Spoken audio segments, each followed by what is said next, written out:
Hello, and welcome back to Dev Game Club, a weekly podcast in which two veteran game developers look at games from the past to discuss their relevance and impact today. I'm Brett Duvall, and I'm joined as always by my co-host, a man posing for a photo op next to my new shuttle. Tim Longo. Quark Longo, I believe is what we're looking for there. Sure. Yeah, right. You're so muscle-bound, Steve. I think of... No, Steve. I go by Steve. Isn't that what he goes by when you find him a second time? And he's like, yes. Yeah, hilarious. Yeah, he's pretty funny. He is pretty funny. And then there's also the when you get the when you win the hoverboard, the second hoverboard race, and they film Ratchet, and then Clank jumps in on and jumps sponsoring yes. the yes. Maybe I've picked the wrong sponsor. Yeah. Mm-hmm. Mm-hmm. Yeah, it's quite a thing. We are, of course, talking Ratchet and Clank, the original 2002 PlayStation 2 game. We are playing it on the PS3. Not that dramatically changes. It does look a little bit better. But even that, not tremendously. I mean, it's... They didn't... It's widescreen and higher res, I guess, for sure. But I don't think any assets have changed. No, the main characters might be a little smoother. Everything might be a little more polished, but I don't think other than that it's substantially different. I mean, because even like they made it widescreen, but did you notice in the I guess the any UI screen where they have the little turntable videos of weapons or devices or something, that those videos are not, those videos are squished because they didn't re-render them. So the aspect ratios. Yeah. So it's like, anything pre-rendered, I don't think they messed with because it was already reasonable. Let's say, I mean, it was not worth the re-render, I suppose, is probably the thinking, because it was already would have been a higher res asset. So why re-render all of that? Right. Anyway, we were in theory going to finish the game this week, but Tim let me know today that he had not. And so then I did not, although I was very close. I decided instead to spend a lot of time finding collectibles, because as this game, reaches the climax, they start giving you lots of helpers, and you've always known that there's more of these gold bolts out there. I found the place where you can buy some of the upgrades, though not, I don't think, all of the upgrades. So there must be another place that I'm not recalling to buy more of them. Or maybe something about that room changes. Like I don't remember in the first game how that works. Maybe it's you can upgrade some of them in the main game and then some in New Game Plus. That could be. I don't feel like that's probably right, but so these are I feel like there's probably two vendors. Yeah. So these are just separate rooms with like machines. There's no people. There's no NPC. There's no person there. Did you run into the guy with the van with it sticking his eyes out the back? What? Yeah. Okay. So I guess you didn't find him either. I feel like he might do some of the upgrades. Okay. I don't remember. I don't think I have. I mean, there's definitely some subsections of levels that I didn't have the right thing for at the right time, which is definitely one of my beefs with the game. And they try to use help desk to kind of clarify what you need, but sometimes it's, I just, we've talked about it before. It's like when you go to I don't know, Eudora or whatever with the trees with all the cutting that's going on, and they'll say you need a trespasser. Unfortunately, there's no trespasser on this planet, and you're like, okay. That one I should have had before I got there. That one was my fault because it was on the prior planet, but it was also optional, right? I don't think it was. I mean, it wasn't necessarily. I don't think. It's all. I mean, it's all optional in the sense like you can just leave the planet without doing anything, right? I mean, so that was but there's certain planets you can't get to. Some that are more critical path. Yeah, that's true. That's true. Yeah. Well, I mean, I think. Well, I guess my point is, I think that they blended those two models a little bit too much for me. I mean, it's nice that they have a lot of optional stuff like that, and that it sort of scales based on what. How many items you have, and in some cases, like for instance, when you get to when you get to, which one is that? It's the robot. I think it's maybe the robot factory. There's those big towers you have to destroy to get rid of the force fields, and you have to shoot them. And it says you can use 2 Devastator or the Visibomb thing, which I don't have. I had the Devastator, but it's like if you didn't have either of those things, could you have got? I think you could have gotten there and be like, well. So yeah, I mean, I guess it's okay because you can buy those, right? I mean, those are things you can buy at the Gadgetron, right? So the idea is with those are weapons you have to buy, and you can basically just make the choice. And I think the game is generally generous with enough money to buy those things. Like at that point, I feel like you can pretty easily get enough money to buy all the weapons up to a point, not the Rhino.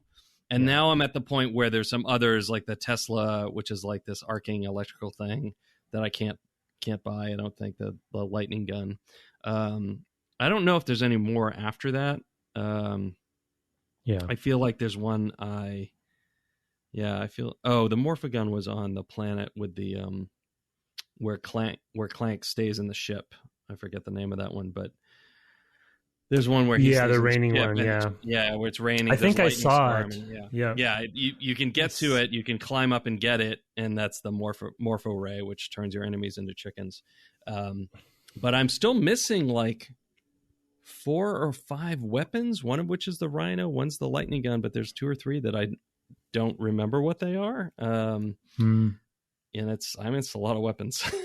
Yeah. Well, I mean, you've gotten the platinum before, though, so you've. Yeah, I have. I mean, I've seen them all in the past. Yeah, but it's like you get this far and you're like, there's still more weapons, and it gets to a point where you've outpaced. You've not been able to earn enough bolts to do that. You start having to make choices. I could have not bought additional health. I spent whatever 10 grand on the first additional health to move from 4 to 5, but then I spent 30 on the 5 to 8, which is a big step. And I was like, well, I want that. I mean, come on. Over another weapon for sure. But that would be nice. Yeah. Yep.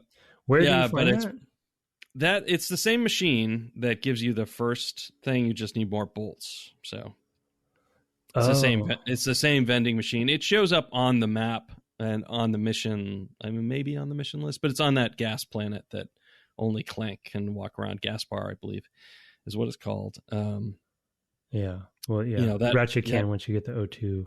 Right. And when you get the O2, you go back, right? That's another case where you go back, right? I mean, I like the going back. It's more of just I guess I'm just used to telegraphing it better. So the specific thing I'm talking about is getting to, often they give you a shortcut, so it's not the end of the world, but you go through this whole sequence of sometimes in these sort of subsections of levels that are pretty difficult, and you get to the end and then you don't have what you need to give to the person. You know what I mean? Like the exam. Now, again, often they give you shortcuts so you don't have to redo it, but it's just a little bit weird. It's like using the Metroid example of like often they will sort of tell you what the door is that you need to open, so you need to go find a thing. You know what I mean? And right. So you've seen the lock, and you need to get a key, but it's like, well, I got to the lock and I spent 20 minutes doing that and died multiple times. And then you had no payoff. Yeah. And I was like, oh. Yeah, what's the example of that for you? So the hoverboard for me. You didn't have the hoverboard, right? I didn't have the hoverboard when I got to that critical path moment where I needed to get the holo guys to progress to the robot factory the second time. And I was there and I was like, what? I need to do a hoverboard race here? Are you kidding me? And I was like, I don't have the hoverboard. Where was that thing again? And then I was like, so it's like the hoverboard turns out I'm just, I'm just a dummy, and I could have easily gotten it when I was supposed to, but it was just, I wasn't, that was early in the game when I wasn't used to sort of like looking at the maps before I leave the planet, which I do now, where I'm like, did I see everything? I just went on kind of what I thought was a critical path, and the irony is that to get the hoverboard, it was like kind of behind you, as you spawn into that level, and I didn't even think to turn around. It's so dumb. Yeah, I wonder. It's curious. So one of the things I'll just preview here is that we're going to do a bonus episode next week where we look at the Ratchet and Clank remake, the 2000, I believe, 16, 16. PS4 title. And one of the reasons I'm really excited to look at that is to have the lens of like, we've seen this series at its very beginning with none of the quality of life. Yeah. The only other thing, and we didn't actually even talk about it on the podcast, the only thing I can think that's equivalent is having played WoW Classic and then playing, for me, jumping in with WoW, modern WoW, at that time a couple of years ago when we played that.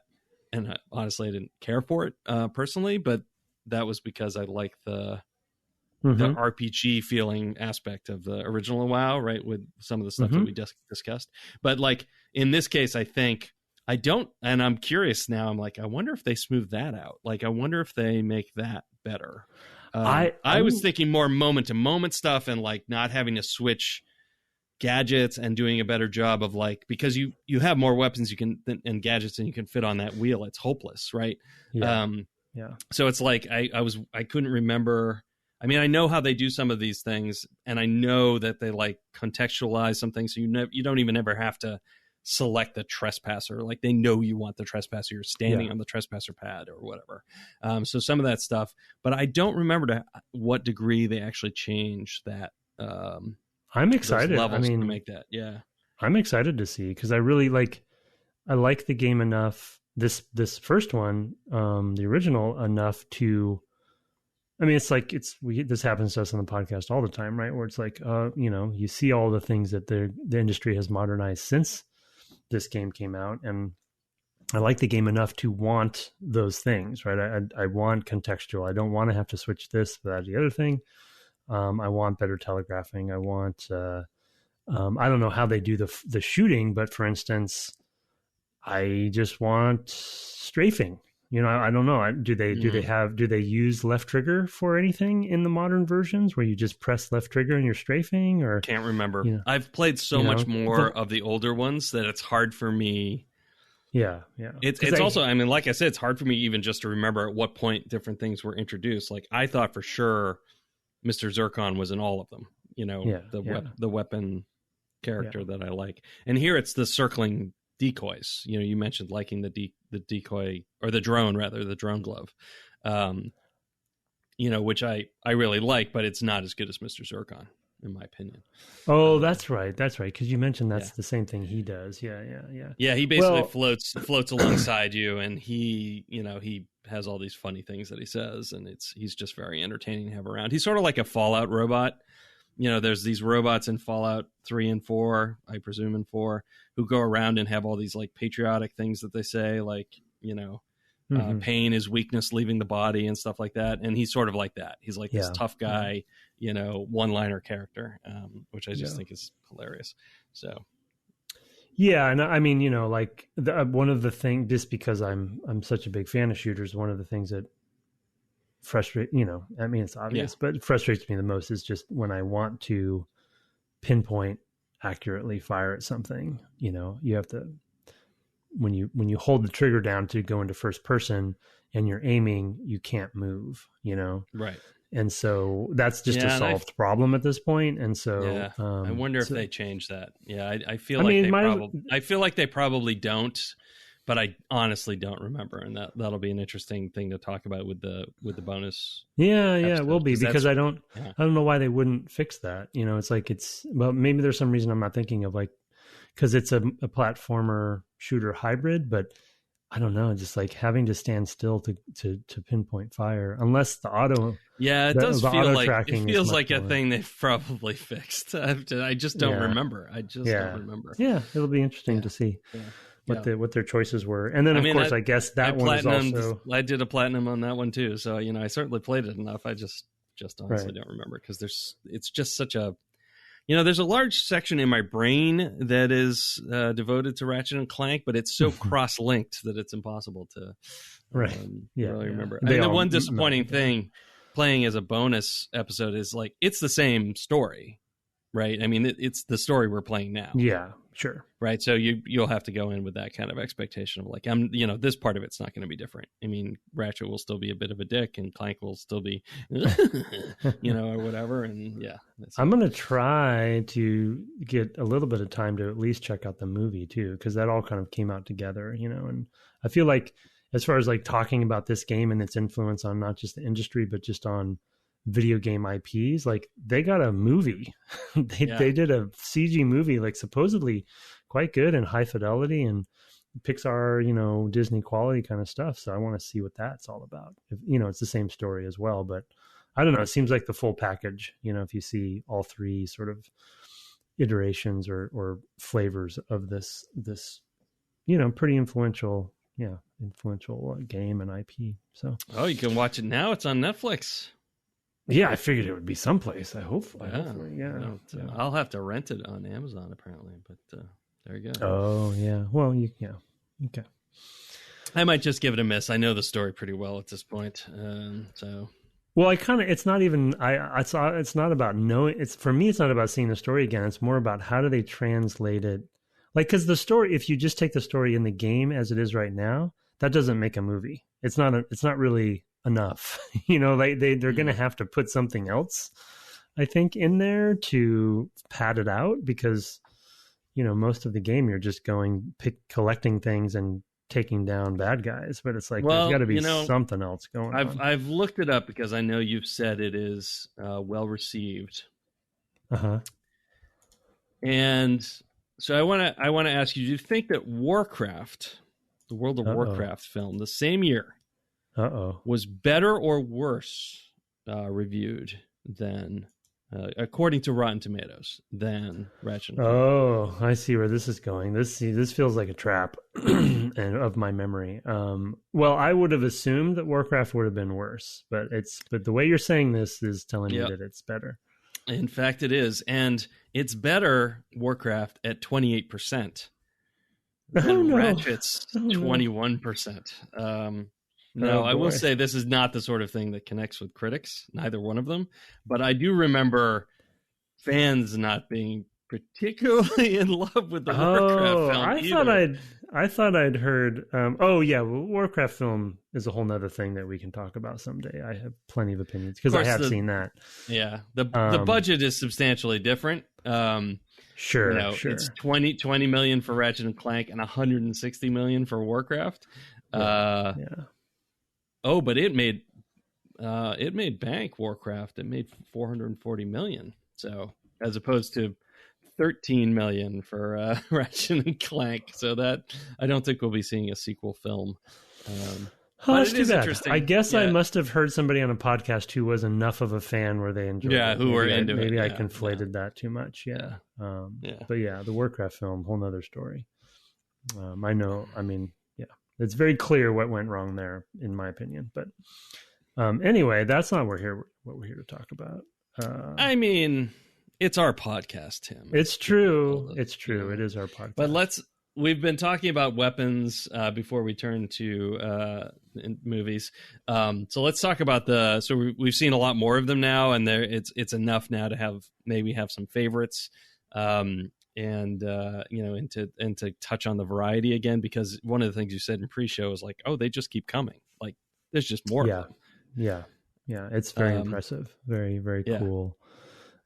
It's a toy box. I mean, it's like, it's a toy box kind of game. And then it's like, I'm just going to keep getting cool toys.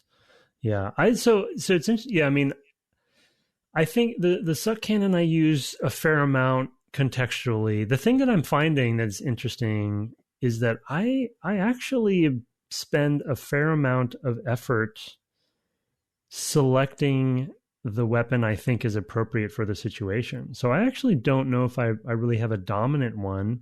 I definitely use the Doom glove as a default panic situation for the most part, right? Because it's so fire and forget, and they're hilarious little guys, etc. And so that's really fun. Probably ultimately, I guess I'll probably consider that my favorite one if I had to pick one.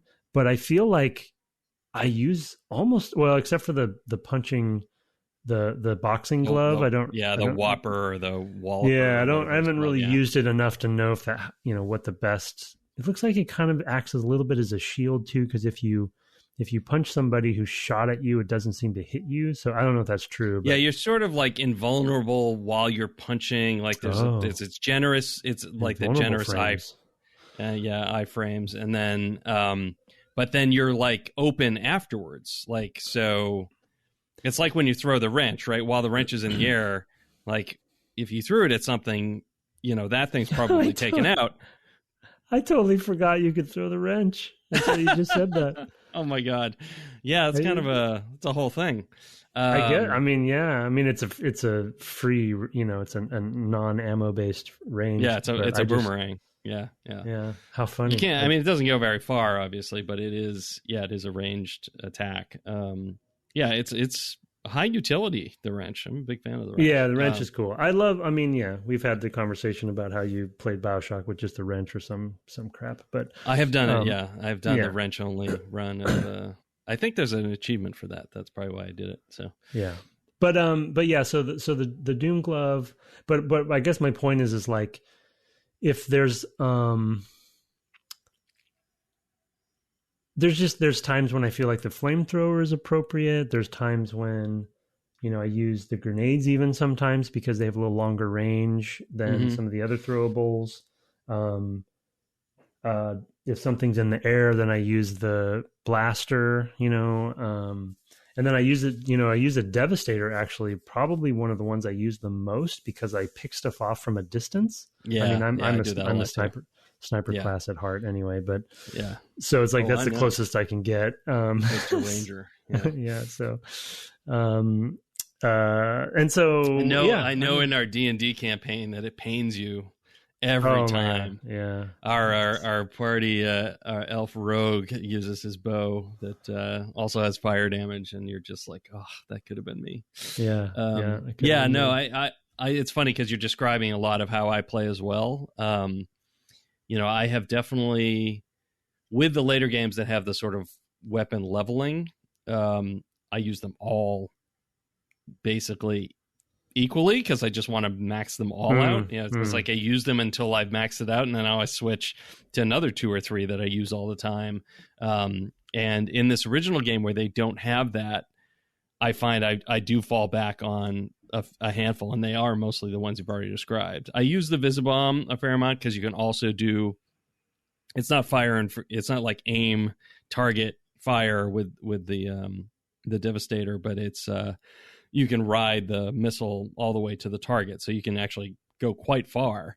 Although occasionally you miss, it's very entertaining. So it's fun to do that, and actually it takes down some things faster than the Devastator does. So so I use that a bit, and that's when you don't have. I have used the Morpho Ray, which is the thing that lets you turn people into chickens, just because I thought it was funny. It seems like it's just for the laugh of turning something into a. Although I will say, like something like the crab creatures, does it work on them? Because those guys are pains in the butts, and I feel like basically crowd controlling them that might be the way it works is like it doesn't do it instantaneously. You hold on a target, and you do it, but it's infinite. Like the gun has no ammo, so you just like you target. You face in the direction of a target. You hold the button down until it fills up the meter basically on the side, and then turns into a chicken. And so you can just do creature after creature after creature after creature that way if you want. It doesn't work well on anything flying, right? Because does it freeze them, or does it slow them down, or are they still charging you when you're doing? No, they're gonna still come at you. So it's like you have to sort of dance around them and stuff. Crab, it's probably not great for the crabs. Yeah. They're a pain. Because they take 3 wrench smashes as well. So they're just they're the worst. Their snapping claw thing has got quite a long range, I've noticed, so I kind of stay away from them. I use the mine glove for that a lot. Because as soon as they start moving towards you, those things will, 2 of those will take it out. So that's the one I use for those. But one of the things I find with this first game is that because you have to hand manage your quick items, which is a thing that eventually goes away, if I get a new weapon, I'm probably only using it in specific situations in the same way you describe, because I don't want to spend the time to put it on my quick items. I don't know how much I'm going to use it. The ammo is more expensive. The more, the higher cost of a weapon generally, like the ammo gets more expensive as well. So it's just like all these factors make it not easy to want to just drop that one in and give it a try, which is one failing I think they definitely correct as time goes on. Like you get a thing and it automatically equips, so of course you want to try it out, right? So that I think is a good, it's a good mechanism. It's like, oh, I gave you this thing, now it's equipped, go to it. And often, like in a Zelda game, you'll have the opportunity to like use it right away, or soon thereafter. Yeah. And that's just good fun game design. To say, hey, give it, try this thing. We know we give you a lot of weapons, so every time we give you one, we're going to give you a taste of what that thing feels like to use. But I can see people who are, conservative players or just people who don't want something new all the time. They like get to know their tried and true ones. They'll just like double tap the triangle and be like, I'll go back to whatever I was using. I don't know if you found that a little short. Yeah, no, I did. Oh, yeah. You mean that feature or find Yeah.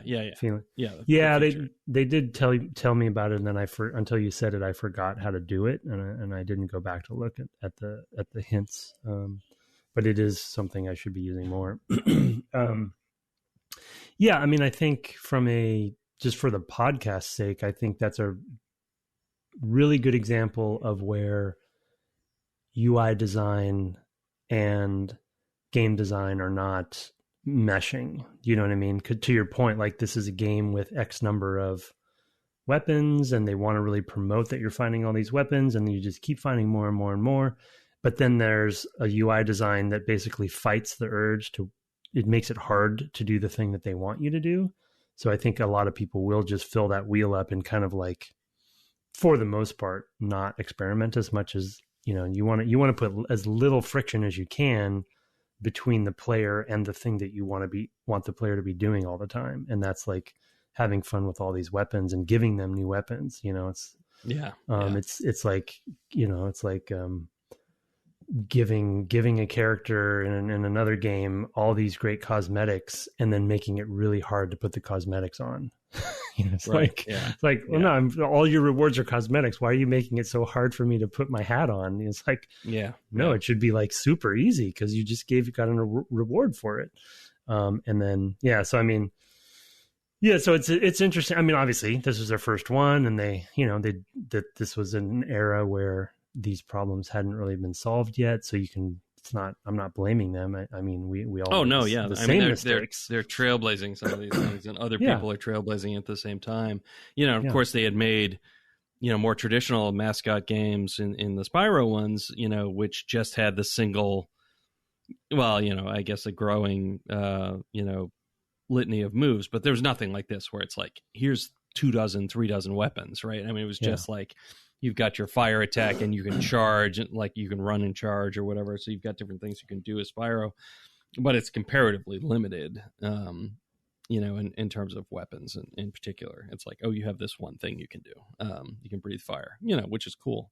I wouldn't mind being able to breathe fire, but it's not the same as having, being able to fire out fire and a blaster and these little minions. Oh, and these minions that float around my head and a mine thing and a bomb, and a million other things, right? It's a big step they made. And I don't think they had quite figured out. I feel like they figured that out pretty quick. I think they basically use chording, right? Where they, you hold the button, the triangle, and then you can like use R1 to show a second set, maybe something like that, or L1 or both, or like I don't remember exactly how it works, but it's basically like do this, but then to get the other set, do this, and then to get the other set, do this, right? Type of thing. I feel like is the direction that they go to make all of that kind of available through chords, basically. So, yeah. I mean, I'm confident that they figure it out, and it's just it's interesting to. Well, and what's more is like some of the device abilities, the green ones, those are all on the same wheel too. So if you want, those I've just basically taken off my wheel, and I just go to the front end and select them, on the fly, and it's super cumbersome. That's mostly what I do. But I leave the swing shot and the now the hologram. I leave those because you need to be able to get to them quickly, or at least the swing shot's often used. The trespasser and the hydrator and whatever, the metal detector are kind of infrequent, so it's not a huge deal. But I feel like the swing shot I use all the time, and so I just leave that, especially when you're going back to find stuff. It's like, normally that's using abilities and things like that you have that are not sort of standard. So there's a lot of that going on. But do you have to actually activate the metal detector? Yes. Is it a separate ability? You have to equip it. It tells you that it's there. So there's like an icon. Oh, so you just that is flashing, and then you have to equip it and hold down circle to like make it do its sensing and stuff like that, and walk around and pick stuff up. It's not great. I feel like they don't bring that one back. It might be in the remaster remake thing. It might not. I honestly don't remember. I feel like it's the sort of thing that they don't bring back because I don't think it gives a lot for what it is. Like, I feel like why not just give us the money as we run through there? It's like fun the first time, but not something you need to repeat. So trying to get you to go back through the levels. Yeah. And I felt like there was places I went back to, and it was like, I'm pretty sure I already did this area, of this, and it seems like it's back, and I'm not sure maybe I just missed some last time. Like, I'm not sure because I've been recovering a lot of ground. I don't know. There's some things too that I'm like, I know I found this bolt before, at least once before, probably twice before, and I can't find it now. But I may not get them all this time. The metal detector's for regular bolts, though, right? Yeah, it's for regular bolts. Which is weird. It's weird because you can just replay a level and just if you want to farm bolts, just replay a level and farm probably more efficiently. Not only that, there's an area in the game. I think I mentioned this previously, but one of the trophies for this in the remake was like get 1 million bolts. Yeah, right. You mentioned this, yeah. And it's that just takes forever. And there's a spot in the game where if you just keep throwing your wrench or something, because you have this high range getter, I don't know if you've gotten that yet, but there's a attachment you get that basically gives you longer range on collecting bolts. Oh, thank goodness, because that's definitely a problem. Yeah. So you get that at some point. And, in one of these late levels, you get that. And it's like, oh, I have that now, and I have the map, so I can go back and like go to places I'll be revisiting stuff, but I can just kind of run around, kill the enemies, and not go near them, near their bodies or near their dropped bolts. I can just kind of run around, and I'll pick them up automatically. So that works pretty well. It's sort of, I guess, the mechanism before that is if a bolt falls out of the world, they just give it to you, right? Is how it works before. It's like, well, it's not your fault. We dropped it, so we'll let you have it. I think is what they do kind of before. Yeah, that should be. That's what Lego ends up doing. Yeah, exactly. With blocks. all their games. Or what do they call them? Not called blocks, but anyway, aren't they? No, they're the little round. They're called those little round pieces. They call them. There's a name for them. Anyway, yeah. They're basically bolts. yeah, they're basically they're the currency. And I totally forgot where I was going there. That's we were talking about how important is it really? Just the grinding of it. It's you were talking about. I was talking about the one spot. Yeah, there's this one spot. Yeah, there's this one. Yeah, like that cave. But there's I think it's in one of the tubes in the planet with the sewers. Where the hoverboard is. I think there's like a tube where you can just literally put a rubber band around the controller. And I did this and let it run overnight. and I came back, and I was like 9 in the morning, and it's still going. I'm like, well, that's been 12 hours. Oh Guess I'll my come God. back in 4 more hours. And, I did the math. I'm like, I think it'll be another 4 or 5 hours to get the million bolts. Yeah, it was. That's funny. Yeah. It was a bit much. This was the one where they kind of misdesigned the trophies on the re-release. Where you're like, come on, that's not. Why would you do that? Because or was it? Or was it? Well, it's good design. I don't know. It's not good. It's not easy to get a million bolts in this game. No, I'm kidding. Yeah, that sounds ridiculous. Even with sounds like a joke almost. The 20 time, it almost is. Yeah, it sort of feels like one. Yeah, I'm kind of curious now. Now they don't. They have stats right on trophies. Can't you see how with the percentage of people who've actually gotten the trophy? Yeah, and that would be one I think that would be probably pretty rare. So yeah. I wonder. So yeah. Anyway, I guess we'll play that next week. But yeah, the weapons wise, I think if there are any other points there, like, I was happy that they thought outside the box in a couple ways for some of the weapons, like the passive ones, like the drones or like the decoy. Once I got the decoy one, I used that quite a bit, and it's quite powerful generally because it does what it does, and so. Those I'm glad they're not all just projectile based. That was definitely fun. But I'm not going to see the Rhino or some of those others. I just don't think I'm going to ever get there. So maybe I don't. It is not worth it for the amount. Well, if you did a new game plus, it's a lot easier. That's where really, so like I'm of two minds. On the one hand, I'm like, yeah, it's fine. But I also I wish you were like, oh, I can't wait to play more and more and more of this game so I can get that Rhino. That's because that's the way I was when I played it. Right. Yeah. I was like, right. So into it. Then I'm like, you know what? I will put in the time to do the new game plus, to get some of the weapons I didn't get. Cause I feel like when I first played this, I didn't get everything. And I got to the end and was like, oh, new game plus. Oh, and what? I can build up a multiplier. Oh man, I'll be able to get all the stuff that way, and just blaze through all of it. So yeah. Anyway. Yeah. Well, it's the typical challenge with the podcast when we play at this pace.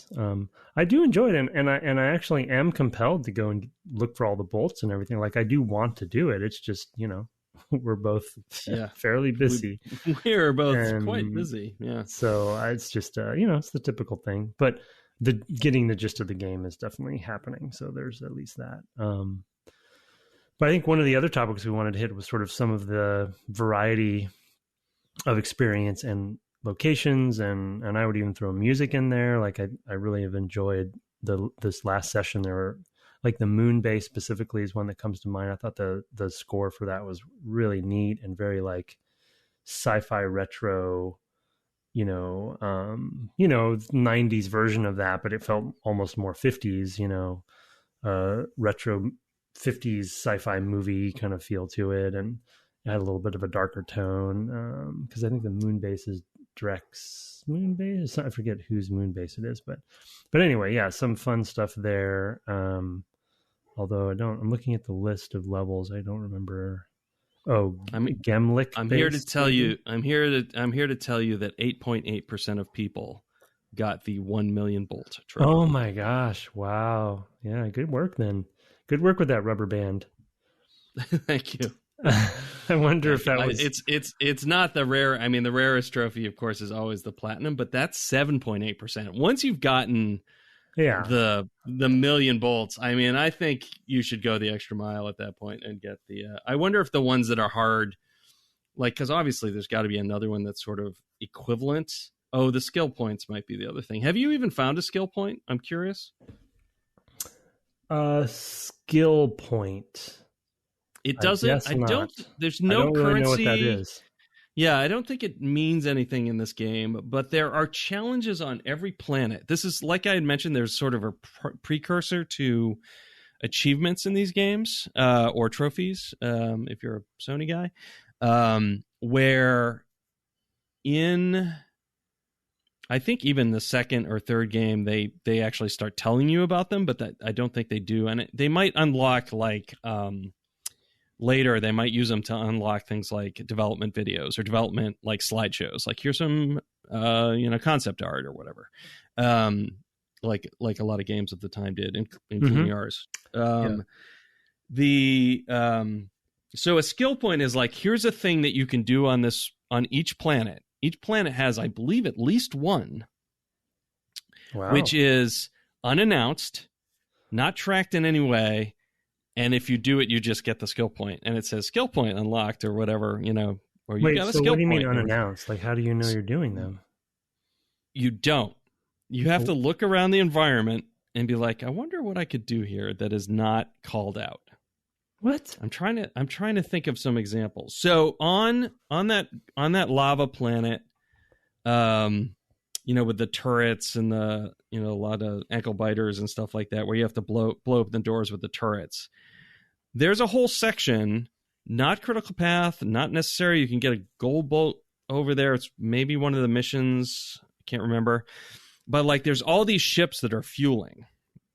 They're just kind of floating above different islands. Oh, yeah, I blew lava. a bunch of those up. Yeah, if you blow all of them up, if you blow up all the fueling stations that feed them, it causes the ships to blow up, and you get a skill point for blowing up all of them. And every planet has something like that. I thought I'd done all of them, but maybe I must have missed You might, you miss one or two, and you got to get them all. Weird. Yeah, and then there's things like, shoot 3 pterodactyls out of the sky, or, it's weird stuff. Whoa. So they're almost like Easter eggs or something. Or they really are. And I don't think they're listed in this game in any way. You could look them up on the web, but they're not. You mean they're not tracked in the UI? I don't think they're tracked in the UI. I don't think that there's any. But there's a message that comes up? There's a message that comes up when it happens saying, oh, you got a skill point. That's so weird. Yeah. It does sound like a kind of an achievement. Yeah. It's, a terrible, they didn't know this at the time, but terrible name for the skill point is like not that. That's a totally different thing. Yeah. I think we've all agreed now that that's a different thing. So that would be why I would have been confused about it. Yeah. There are 30 skill points. What? That's crazy. Well, maybe I should at least try to find. Oh yeah, and then it says there's a goodies menu. Oh yeah, out in the main menu, it's like new game, load game, goodies. I think. Mm-hmm. And so it's like it's a meta thing, and I guess it's tracked there if you go to that. I think it is actually tracked there if you go there. I just never go there. It's not in the main game. Okay, I'll have to go look. Yeah, I think that's the case. And then every one of them has, one or more, like literally every planet, Fascinating.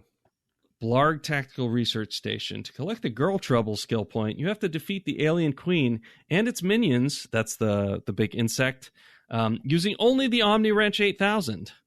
So if you use any other weapon to harm an enemy... Which enemy is this? This is the sort of... there's like the small crawlers in the place where you get the taunter. There's like these crawling enemies. They're sort of like the crabs, but they're not as tough. They have red eyes, and I don't know if you remember those guys. Yeah. But yeah, those guys that shoot the wave of fire the first time you meet them. Mm-hmm. There's also these like six-legged creatures, right? And then there's a queen that you fight. I'm pretty sure that's Critical Path. If you fight that whole thing as with the wrench, you get Girl Trouble. So there you go. That's not a great name. No, there's various. Yeah, this is very. Oh, there's one for turning a tank, which has a lot of hit points, into a chicken. So they're just that's pretty fun on one of the planets. Yeah, so they're just all these kind of weird things that you wouldn't necessarily think to do, but I know I've done them all. So yeah, they're there. Yeah, it's pretty funny. Yeah, sort of proto trophy, proto achievement. And I don't remember if in this first game they tell you like what the names are. I know in later games they tell you what the name is for each one on each planet, and that kind of gives you a hint, of what it might be, right? So it's it's a little easier to figure out. But yeah, it's pretty great stuff. So. Well, I mean, speaking of a variety of options, or variety of experiences, I think the second, maybe an only other, well, I don't know, maybe there's one in Drex Fleet, but the boss fight with Quark, the space battle, I thought that was, it was quite fun for what it is, and a good ramping up of the Starfighter stuff. So that was fun. Better stagey too as well. Like, multiple yeah. stages, and like he turns on you and he uses his tractor beam, and you've got to you can damage him while he's doing that, but you've got to fend him off. Yeah, very cool section. Felt like a boss fight in space, which was cool. And you're flying around the level, and the asteroid belt, and it's very nice. Good payoff. It felt like a good, Quark is, obviously one of the villains the whole time, and you're kind of building up to fighting him, and it felt the payoff was good.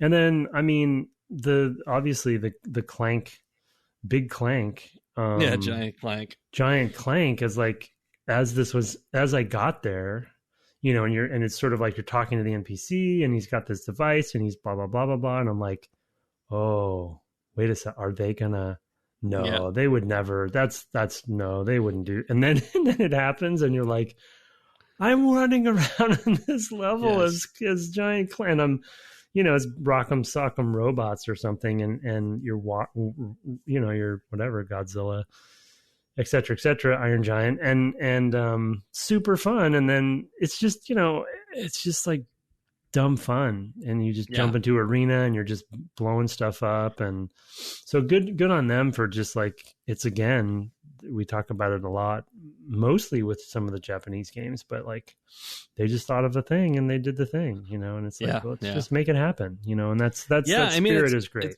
It's great. I mean, because they don't actually have to do a lot to do that, right? I mean, they do have to animate this character that is, built up, and Clank doesn't really have quite. I mean, I guess he has some of those moves when he's walking around small, but they did have to redo all of that stuff. So, I mean, it's another character. Couldn't port it all over, but they've got the environment. They can lower the details so they can render more of it, etc. And then you get to blow up all that stuff, and it's so nice to be able to just wreak havoc. I mean, it reminds me, and this is a later game, of the first Psychonauts, and that just came out. 2 is coming out soon. Yeah, I read a review this morning that was pretty positive. Yeah, it's generally I was half thinking that should we play the first one. I actually have a different game in mind. I don't know if we want to play Psychonauts right after this one, because I think it's not. I don't mean now, but but maybe soon. I do love Psychonauts. I never finished the first one. Well, there's this section where you're in the brain of this lungfish. And there is a section where you're a giant lungfish just marauding through this town, and I remember getting to that, and it's very similar, where it's just a delight. It is fun to be the giant monster, right? I mean, it's like Rampage was that, right? Back in the old arcade days, right? I mean, it's just fun to just walk around and wreck stuff. And I mean, it's not their whole game. It's, Psychonauts is very similar in that way, where there's a huge variety of experience, within some sort of commonalities underneath it. And they're doing that here as well. So you had also said you particularly like the grind sequence on Gadgetron. Yeah. Before I hit that, though, I wanted one more tidbit about the Giant Clank.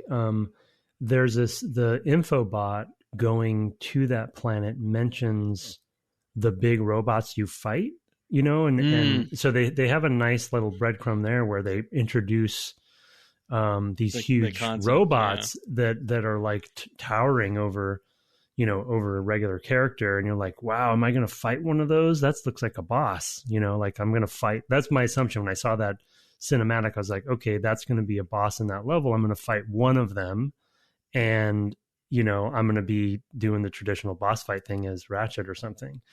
And then you get there, and not only you become a robot, and then you fight multiple of those, and you're just pounding them, so it's like a really great breadcrumb that flips the fantasy fulfillment on you, where it goes beyond what you would have guessed. You know what I mean? Because you assume that one of those things is going to be tough, and then you're just easily pounding them as if they were just regular enemies. So that was a nice little breadcrumb. But yeah, I mean, the sequence, again, it's like one of those things where I'm like, I'm not sure this is, maybe I just don't know how to read the map, but I'm not sure which things are critical path and which things are not.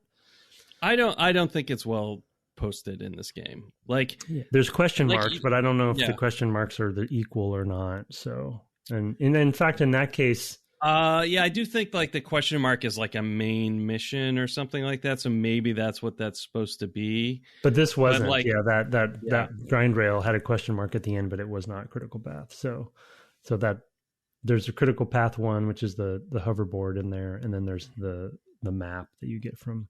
Anyway, I did it anyway, and it was fun enough to where I was fine banging my head against it. And that sequence was, I feel like, from the other rail sequences I've done, quite a ramp up pretty quickly, like a bit of a spike, because you're like, there's multiple things coming at you, and you have to jump between rails very quickly, and then there's even a bolt there, and you're hitting things with your wrench that I've never done before. But but ultimately getting to the end of that, and then getting the map out of it, which was a nice reward. The map revealer thing, and then meeting, I mean, obviously sexist, but meeting the help desk was robot. Robot, which was funny, I guess. But sort of a celebrity, I guess, in a way, right, within the game's context. So, but that sequence, that rail sequence was, I think you could see the potential of what they could do with doubling down even more with the rail sequence. And so I'm happy to hear that they do it more in the future games. Yeah, I feel like it's in all of them. And again, it seems like a signature thing. Together, but yeah, it's a very like, and they I feel like they increase the pace. I think that this game, the rail feels a little slow to me. Oh wow. I don't know how I feel about that, but I don't think when I say that, I don't think that they actually changed the pace of the challenge, if you know what I mean, but it feels like we're moving faster. Yes. Well, right, we get lots of new, like over the years since this game launches, we get a lot of tricks up our sleeve to make things feel faster than they really are. Right. So exactly. Yeah. I mean, it's all, it's like, oh my God, you see that thing? It's got 6,000 hit points. Yeah, but you're doing, 600 a hit, right? It's easy to, kind of make those things scale and make it feel really epic. I mean, that's how Final Fantasy games end, right? Oh my God, that thing, I'm doing 10,000 hit points per hit, or whatever. It's like, yeah, and you're doing 6 hits, same as every other enemy. Math.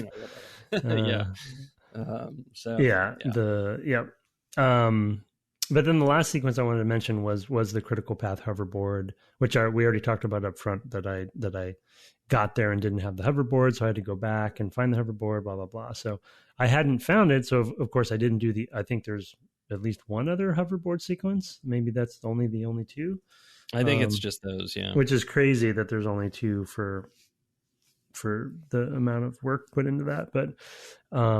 But the critical path one, one of the reasons I didn't finish on time, I think I would have been on pace, but it's hard. I couldn't even tell you how many times I played that. Yeah, it's difficult. And it's not a racing, as we talked about in pre-show. It's not a racing mini game. It's a skill match, like pattern recognition. It's like, I just if you mess up at all, you might as well just start over, kind of thing, because you're not going to catch up in 3 laps. So I mean, ultimately it's definitely one of those things where I felt gratified when I did it. And it was generally fun. There was more fun than frustration while doing it, but when you're playing on the clock like I am, it's just rough. It's rough. Yeah. So I had gone.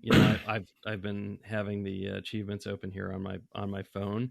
There is an achievement for Rilgar, which is the first hoverboard race, the one that you're in for Skidmore Marks. And the challenge is beat it in less than 1:35. Is that sounds fast? It's fast, but I will say that this time around, having done it, so much before. Like shaving off to 135 or whatever was really hard the first time I did it. I think this time, the first time that I beat it, I did it in like 139. Like, wow. So I was already just not that far away. So like the hoverboard sections for me are not that hard. Like there's a little bit of just like remembering the course. And it's like, okay, I got all the way through the course. Now I remember like what I do, like how I beat this course. There's also a Twisty McMarks skill. You had asked in pre-show if there's like the combos. I don't remember what a Twisty McMarks is, but apparently I and 12.3% of people who played the game got the Twisty McMarks silver twisted hoverboard silver combo thing that they do. So funny. So there's like maybe a way to spin your hoverboard around or something. Yeah, I think it's sort of like I pressed a bunch of buttons. Like in SSX, where you like when you're going fast, you can like grab the lip, but also like turn around, do spaghetti from Japan, etc. So I'm sure it's something along those lines, but I don't remember.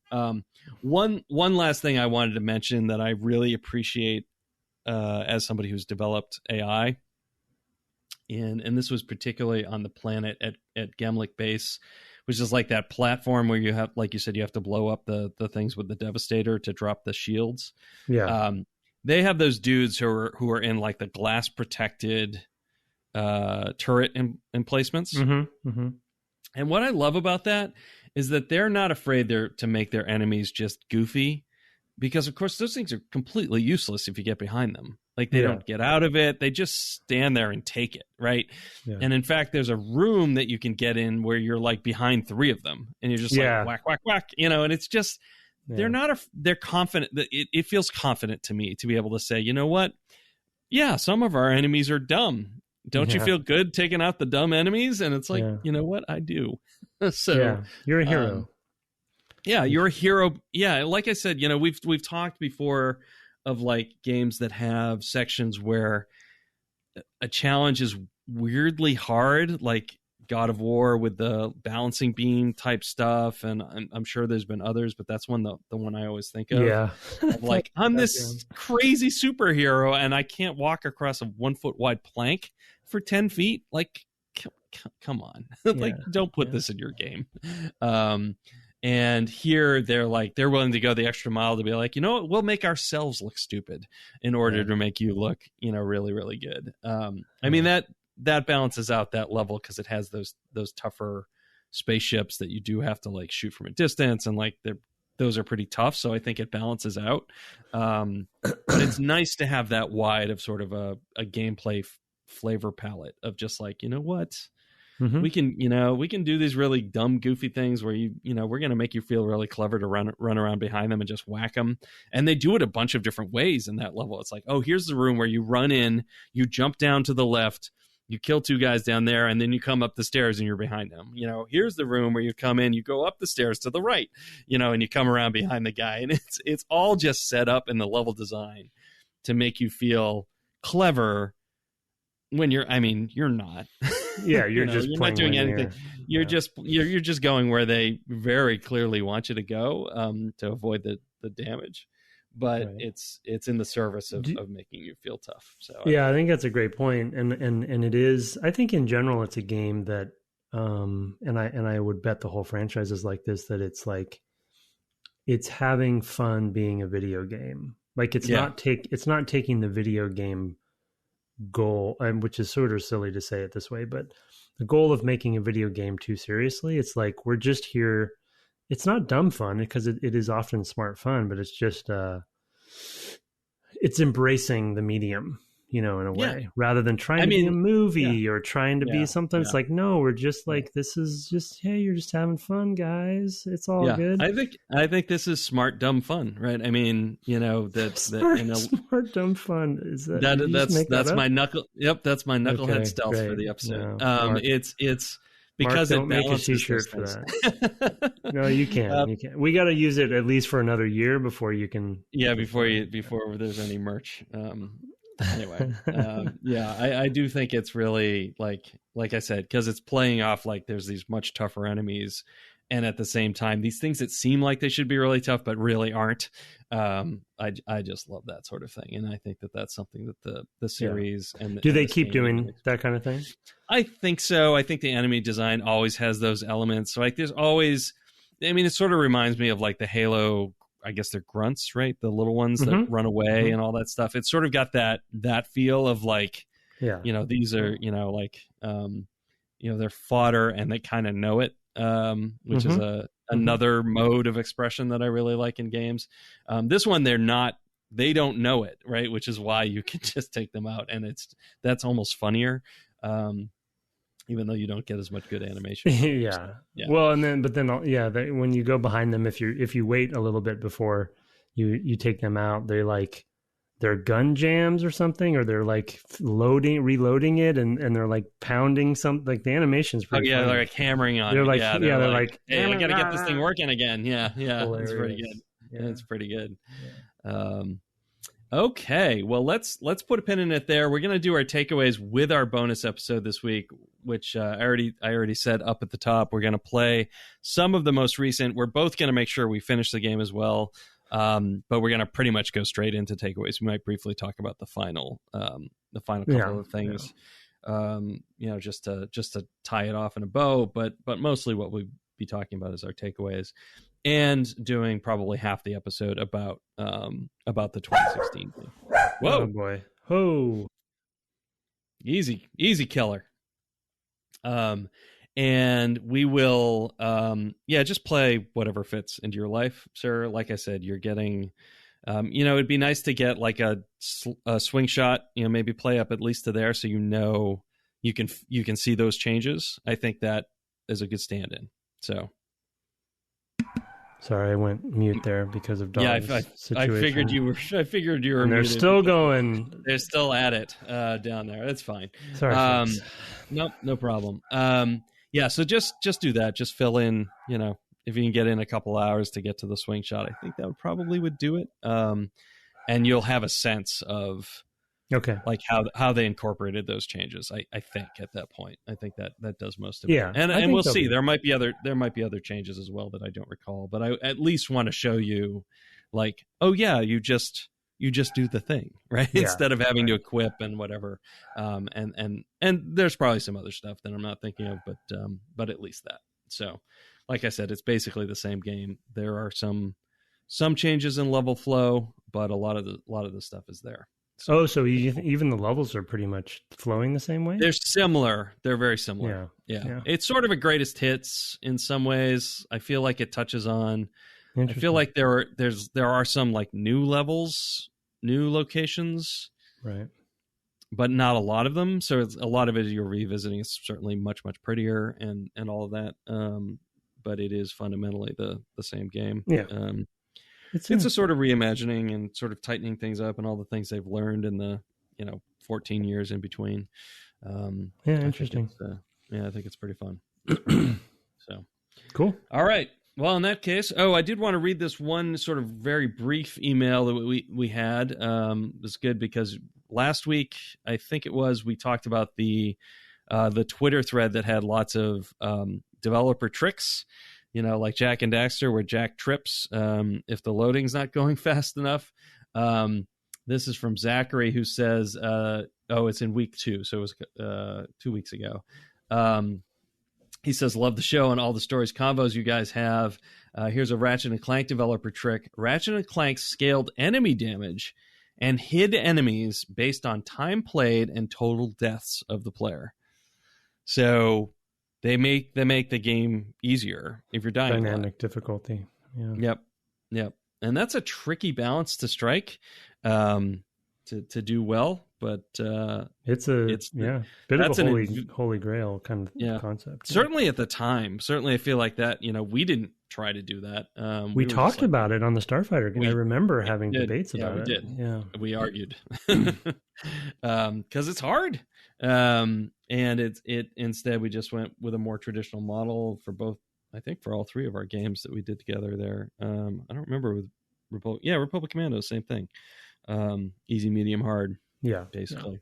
But but yeah, I like that. I this is a game that doesn't have that. I mean, there's a new game plus, which is harder.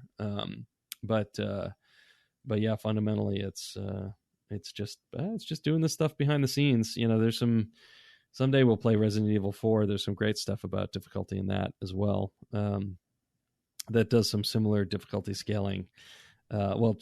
It does some difficulty scaling. I shouldn't say similar because I don't remember exactly the mechanism, but there's a great, what's that series with Boss Keys, the game design, Mark Brown. Anyway, Game Designer's Toolkit has a great discussion about Resident Evil 4's nice. Difficulty stuff if you want to check that out at some point. But thanks for the email, Zach. That was sent, of course, to devgameclub@gmail.com.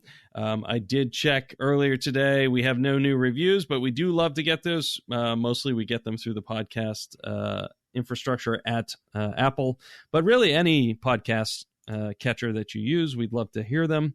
If we don't read them on the air in a reasonable amount of time, just shoot us an email. Let us know where to find it. I get all the Apple ones, but other platforms are lost to me because I don't know how to get them. So I would have to subscribe to all those platforms, I suppose. And that is more than I have time for. You can find us on the web at devgameclub.com or on Twitter at devgameclub, where you can also find my co-host at Tim Longo Jr. with the JR at the end. You are taking a break this week. You're not streaming tonight as we record this, but normally you can find him at twitch.tv/Tim Longo Jr. as well. You last week were teasing some possibilities. Have you settled on anything for next week? Because people will, hear this on Wednesday and then potentially be able to watch next Monday. Yeah, no, I'm not sure yet. I haven't settled yet. I think I mentioned last week that maybe a Soulsborne, maybe Bloodborne. I thought about maybe Horizon, which I didn't finish. I'd like to go back to even Last Guardian. I didn't finish, and so I thought about restarting that up because we did a bonus episode. We did a bonus on that, yeah. So there's some there. So I'm interested. Calamity Nolan already suggested Pokemon, of course. So what's some new Pokemon game, which I don't think will happen. Calamity, I'm sorry, but maybe. Send your suggestions over Twitter. I have I just posted while we were before recording, so you'll see it on there. And throw out Bloodborne actually already came up as a suggestion, so maybe that will be where I end up. Maybe I'll play it in parallel. Oh wow! I mean, not at the same time, at a different time, but we can compare notes and I'm very see. Yeah, see us both struggle. I'm a little worried. Might probably be on the weekend. I've played Demon Souls. Those games are tough. I played a little bit of Dark Souls and was like, man, it's hard to know where to go and to kind of bowl your way through. And if you don't have a big chunk of time, I find them hard to put down for significant periods of time. It's like, oh, I put this game down for 2 weeks. Guess I'm starting over. Because you just, there's a whole vibe.